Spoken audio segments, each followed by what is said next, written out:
বাংলাদেশের মিডিয়াতে একটা দুর্দান্ত খবর প্রকাশ করেছে এবং অবশ্যই এখানে ধর্মীয় সুশ্রুতিমূলক খবর। কারণ বাংলাদেশ থেকে যখন ভারত সম্পর্কে কোনো খবর প্রকাশ করবে কিছুটা সুশ্রুতি থাকবেই। তো খবরটা কি? খবরটা হলো যে ভারতে বন্ধ করে দেওয়া হলো 136 বছরের ঐতিহ্যবাহী মসজিদ। তো এইটা নিয়ে কিন্তু গত কয় মাস ধরে, বিশেষ করে এই মানে পশ্চিমবঙ্গে বিজেপি যখন ক্ষমতা আসে তখন থেকে এটা শুরু হয়েছে। তো ঘটনা হচ্ছে যে এখানে এই যে কলকাতার যে নেতাজি সুভাষচন্দ্র বসু যে ইন্টারন্যাশনাল এয়ারপোর্ট আছে, তো ওখানে দেখা যায় যে একটা রানওয়ের জাস্ট পাশেই এখানে যে মসজিদটা দেখা যাচ্ছে না, ওইটা ওখানে আছে। এবং এইটা আরও অনেক আগ থেকেই, যেহেতু দিন যত বাড়ছে এয়ারপোর্টের পরিসরও তো বাড়াতে হয়, এছাড়া এয়ারপোর্টের নিরাপত্তার একটা ব্যাপার স্যাপার আছে।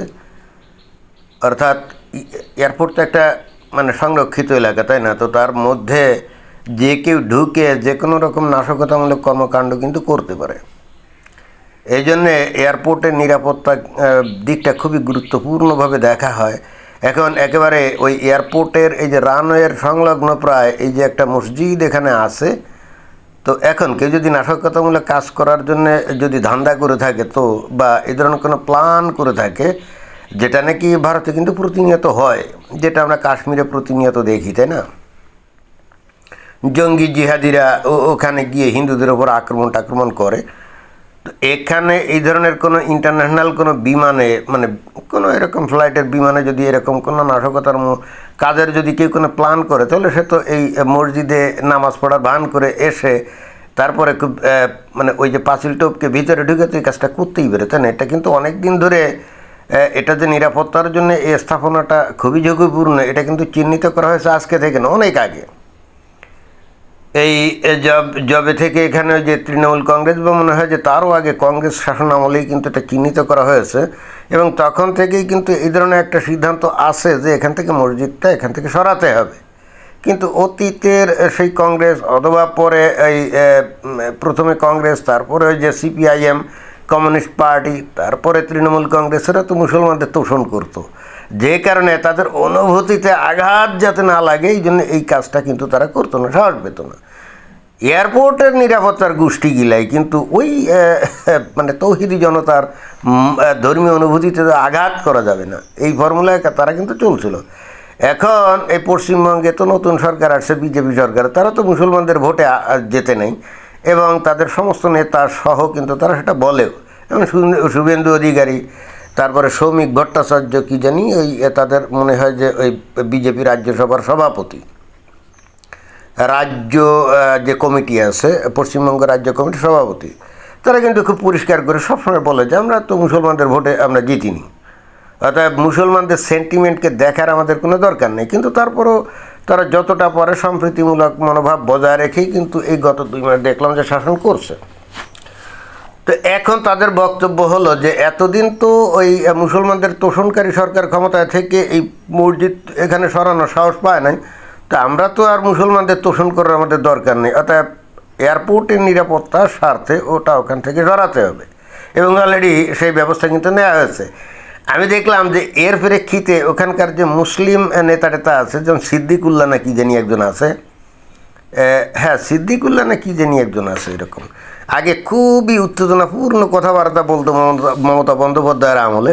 তো তার একটা সাক্ষাৎকার নেওয়া হলো যে তার এ বিষয়ে কী অভিমত, যে এখানে এই মসজিদ সরানো হচ্ছে। তো দেখলাম যে সে মিউ করলো, আগের সেই বাঘের মতো গর্জন তো দূরের কথা, তার বক্তব্য এটাই দেখলাম যে হ্যাঁ নিরাপত্তার স্বার্থে যদি এটা সরাতে হয় সরাবে, সেটা সরকারের সিদ্ধান্ত, আমরা অবশ্য পুনর্বিবেচনা করার জন্যে শুভেন্দু অধিকারীর কাছে চিঠি দিয়েছি, অমুকের কাছে চিঠি দিয়েছি, এরকম বললো টললো আর কি। তো ভালো কথা। এখন আসল ঘটনা কি? আসল ঘটনা হচ্ছে যে এই যে বাংলাদেশ থেকে বলছে কি 136 বছরের পুরনো ঐতিহ্যবাহী মসজিদ, তা তো বটেই। তো 136 বছর আগে যখন এখানে মসজিদ তৈরি করা হয় তখন তো আর এয়ারপোর্ট ছিল না, কি ছিল? না, ছিল না। 136 বছর আগে তো কোনো বিমানই ছিল না, অর্থাৎ এয়ারপোর্ট থাকার তো প্রশ্নই ওঠে না। তখন তো এরকম বিভিন্ন জায়গায় এরকম কত কিছুই আছে, খালি মসজিদ আছে নাকি, কত মন্দির আছে বা আরও কত অন্যান্য ধর্মীয় প্রতিষ্ঠান আছে না, আছে তো। তো তো এখন কলকাতায় এখানে পরবর্তীতে এই যে বিমানবন্দর বানানো হয়েছে, তো তাহলে এখন কোনটা জরুরি? ভারত তো একটা তো মুসলিম কান্ট্রি না, তাই না? ভারত তো মুসলমানদের ধর্মীয় অনুভূতিতে আঘাতও দিচ্ছে না, আর তাদের ধর্ম অনুষ্ঠানে বা আচরণেও কোনো বাধা দিচ্ছে না। এখন বাংলাদেশে এই ধরনের মসজিদ যদি থাকতো, তাহলে হয়তো বাংলাদেশ ধর্মীয় সেন্টিমেন্টের কারণে, যেহেতু মুসলিম দেশ, হয়তো কিছু করতো না। কিন্তু ভারতের তো এই ঠেকা নাই। এখানে তাদের দেশের নিরাপত্তা তো আগে, তাই না? তো এখানে সেই হেতু তারা যে যুক্তি দিয়েছে, দেখলাম যে প্রত্যেকটা মুসলমান মেনে নিয়েছে, মানে হয়তো আমতা আমতা করছে, but eventually they have agreed এই প্রস্তাবনায়। বাংলাদেশের হলে কী হতো, এ সরানো তো দূরের কথা, তৌহিদি জনতা রাস্তায় নেমে যেত, তাই না? বাংলাদেশে এই শহরের মধ্যে অনেক রাস্তাঘাট যেগুলোকে সম্প্রসারিত করা যায় না, এমনকি এমন কিছু মোড় আছে যেখানে মোড়ের মধ্যেই হয়তো অতীতে বহু বছর আগে হয়তো মসজিদ তৈরি করা ছিল। এখানে মসজিদটা হয়তো ভেঙে ফেললে ওই রাস্তার মোড়গুলো হয়তো চওড়া করা যেত, জনগণের সুবিধা হতো, কিন্তু তারপরে এই বাংলাদেশ সরকার কিন্তু এই মসজিদের গায়ে টাচ করতে পারে না। এখানে এই বাংলাদেশের মুমিন মুসলমানরা খুবই ধার্মিক, মসজিদ ভেঙে ফেললে ইসলাম শেষ হয়ে যাবে, এই ধরনের চিন্তা চেতনা থেকে যে আসলে তারা মসজিদ ভাঙ্গার এগেনস্টে যায় তা কিন্তু না। আসলে শহরের মধ্যে যেখানেই মসজিদ আছে সেখানেই ওই মসজিদ সংলগ্ন চারপাশে যে জায়গা সেটাও কিন্তু মসজিদের, এবং সেখানে কিন্তু অনেক দোকানপাট এইগুলো আছে। এখন মসজিদ কমিটির লোকজন যারা বা মসজিদে যারা চাকরি করে, ওই দোকানপাট থেকে তারা ভাড়া টাড়া পায় না, ভালোই আয় হওয়ার জন্য হয়তো হাজার হাজার টাকা, ক্ষেত্র বিশেষে লক্ষ লক্ষ টাকা। যেমন বাংলাদেশের মনে করেন যে বায়তুল মোকাররম ঢাকা, তো সেখানে যে বিশাল মার্কেট চতুর্পাশে আছে সেটাও তো বায়তুল মোকাররমের সম্পদ, তাই না? তো ওখান থেকে লাখ লাখ কি কোটি কোটি টাকা ভাড়া আসে মাসে। এখন সরকার যদি চিন্তা করে যে রাস্তা সম্প্রসারণের জন্য ওখানের কিছু মার্কেট ভেঙে ফেলতে হবে, মসজিদের কথা বাদই দিলাম, মার্কেট ভেঙে ফেলতে হবে, মুমিন মুসলমানরা তো তাও মানবে। এখানে ধর্মীয় অনুভূতির থেকে আয় উপার্জনের ধান্দাটাই বেশি, আয় উপার্জনের ধান্দাটাই কিন্তু এখানে বেশি, এবং সেই কারণেই শহরে কোনো জায়গায় কোনো মসজিদকে ভেঙে সেখানে রাস্তা চওড়া করে জনগণের সুবিধা করার কোনো সুযোগ বাংলাদেশে নাই। এবং এই জন্যেই বাংলাদেশের শহরে বন্দরে অনেক জায়গায় কিন্তু পরিকল্পনা করে রাস্তাঘাট তৈরি করা যায় না, কিন্তু ভারতের ক্ষেত্রে তো এই কথা প্রযোজ্য হবে না।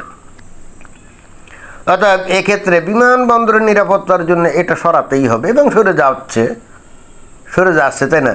ইন্টারেস্টিং ব্যাপার কি জানেন, মুসলমানদের তরফ থেকে তেমন কোনো কথা না আসলেও ওখানে ওই বিকাশ রঞ্জন ভট্টাচার্য বলে একটা ভাড় আছে না, যে নাকি আবার একজন লয়ার, আইনজীবী, আমি জানি না কোন কিসিমের আইনজীবী, আবার বামপন্থী নেতা, তাই না?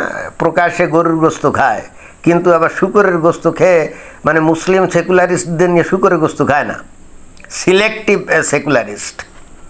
তো সে দেখলাম বলছে যে ভালো কথা, বিমানবন্দরের নিরাপত্তার জন্য ওখানে ওই সরাবে, মসজিদ সরাবে, ভালো কথা।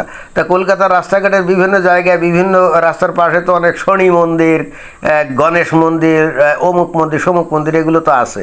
হ্যাঁ, তা আছে। কলকাতা আসলে সারা কলকাতার মধ্যে কিন্তু ওই যে কালী মন্দির, গণেশ মন্দির, তারপরে যে ওই কি শনি মন্দির, এগুলো কিন্তু আছে ছোটো ছোটো রাস্তার লাগোয়া।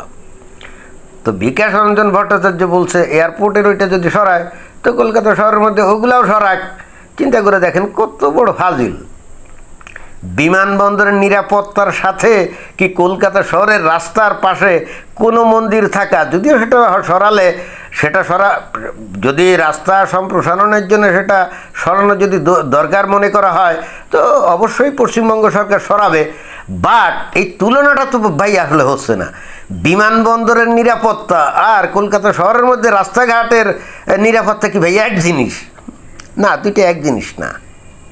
দেখেন, মুসলিমরা যে যুক্তি দিচ্ছে না, হিন্দুরা মানে আসলে তার তো হিন্দু বলা যায় না, এই যে বিকাশ রঞ্জন ভট্টাচার্য, সে হলো একজন নাস্তিক, একজন সেকুলারিস্ট, কমিউনিস্ট, তাই না? তবে তাকে আর হিন্দু কীভাবে, মানে সনাতন ধর্মী তো আপনি বলতে পারেন না, কারণ সে তো এটা বিশ্বাসও করে না।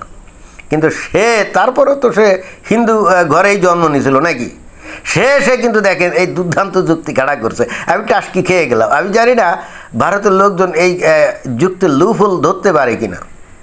এবং এই একই যুক্তির লুফল আমি দেখলাম কোন একটা স্কুলে, দেখলাম যে সেখানে ওই মুসলমান ছাত্রী আছে, তো দুপুরবেলায় প্রত্যেক শুক্রবারে তো বাংলাদেশে স্কুল বন্ধ থাকে, ভারতে তো থাকে না।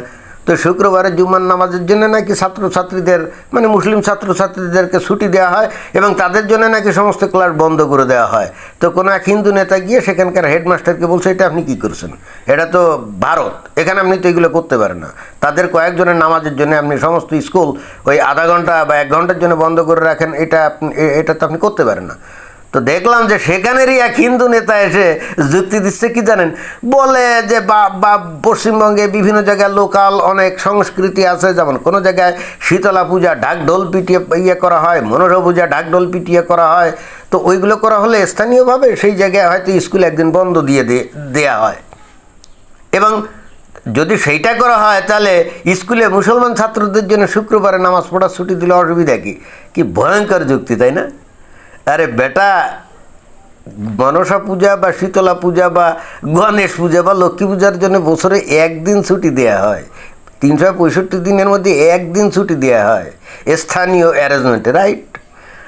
আর এই যে প্রত্যেক শুক্রবারে এই মানে মুসলমানদের জন্য স্কুল বন্ধ থাকে, সেটা 1 বছরে কয়দিন? 365 দিন, 52 সপ্তাহ, রাইট?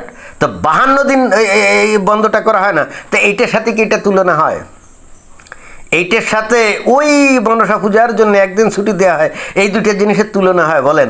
অথচ এরা দিব্য এই যুক্তিগুলো দিয়ে যাচ্ছে, এবং এগুলো মুসলমানরা দিচ্ছে না, হিন্দুরা দিচ্ছে। এখন হিন্দুরা বসে এই যুক্তিগুলো শুনছে, তাই না? দেখেন, আমি কিন্তু আপনাদেরকে দেখিয়ে দিলাম যুক্তির লুফহোলগুলো। এই বিকাশ রঞ্জন ভট্টাচার্য বলছে এখন কলকাতার রাস্তাঘাটের পাশে যত মন্দির টন্দির আছে এগুলো গুঁড়া করে দাও, দরকার হলে গুঁড়া করে দিবে। যদি রাস্তা সম্প্রসারণের জন্য যদি কোনো মন্দির ভাঙবে, অবশ্যই ভাঙবে, কিন্তু কলকাতার রাস্তার ওই ধরনের নিরাপত্তা আর একটা বিমানবন্দরের নিরাপত্তা, ভাই এক জিনিস বলেন তো, যেখানে বিমানবন্দরের চতুর্দিকে একেবারে কঠিন বেড়া টেড়া দিয়ে তার কাটা দিয়ে ঘিরে একেবারে সংরক্ষিত জায়গা করা হয়, ভাই কলকাতার রাস্তায় কি চতুর্শে এরকম কাটাতারের বেড়া দিয়ে নিরাপদ বলয় তৈরি করা হয় নাকি? কেউ গিয়ে বলেন না বিকাশ রঞ্জন ভট্টাচার্যরে, আপনি কি মাথা টাথা খারাপ হয়ে গেছে নাকি আপনার ওপরও ওই ডিম থেরাপি দিতে হবে, কোনটা? আমার মনে হয় যে বিকাশ রঞ্জন ভট্টাচার্য চাচ্ছে তার উপরে কিছু ডিম থেরাপি কিছু দেয়া হোক, তা নাহলে এ লোক থামবে না, বুঝছেন? ধন্যবাদ।